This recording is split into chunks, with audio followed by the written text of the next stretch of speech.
What up, YouTube? This your boy Download back with another industry talk. First, you know we gotta talk about SOPA and PIPA. If you're not familiar with what they are, SOPA is the Stop Online Privacy Act.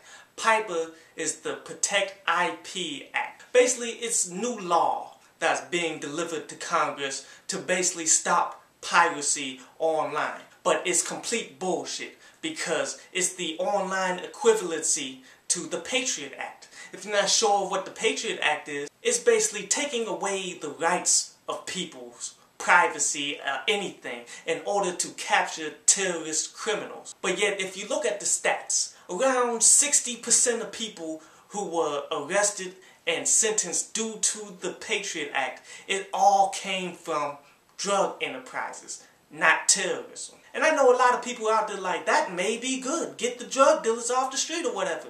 But do you know how many civil liberties they had to take away from people in order to get to that 60%? A lot of innocent people really had their rights stripped away going against the government in something that they had nothing to do with.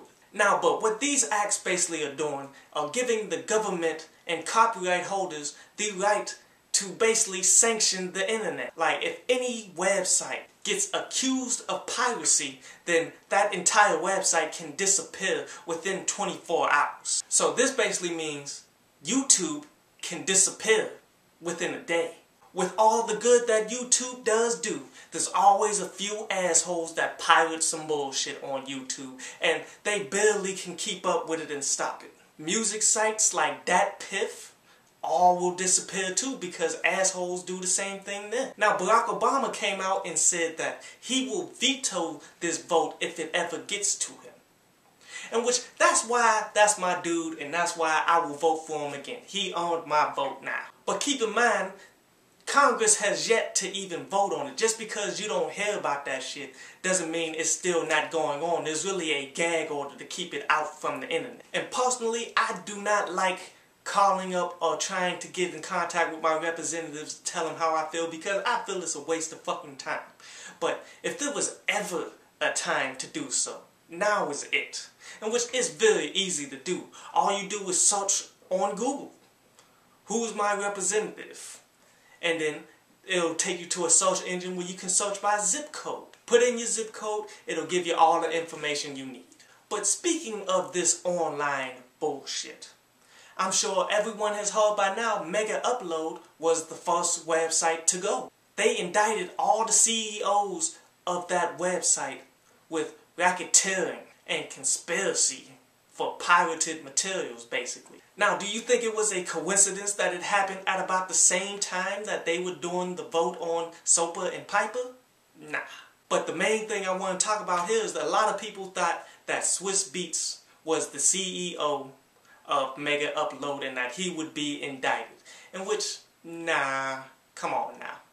Any company like that who's making a huge sum of money, damn sure ain't gonna make no rapper or producer as CEO. They basically used him for promotion to get the name out there even more, and paid him a little bit of money, which, that's all good. Next, let's talk about Young Jock. Young Jock and Block Enterprises is currently being sued by Mastermind Music Incorporated. Now, Mastermind Music is an Atlanta-based company in which they took Young Jock and signed him to a artist development deal, in which this deal was straight up raping you records type shit. They own his name, co-ownership of all his records, and 50% of publishing. But that is a typical artist development deal, because an artist that needs to be developed is an artist that doesn't have shit. Now, Mastermind Music got the deal with Block Enterprises. But when Block got Young Jock to sign to Diddy, basically Bad Boy Atlantic, who did the distribution, they cut Mastermind completely out.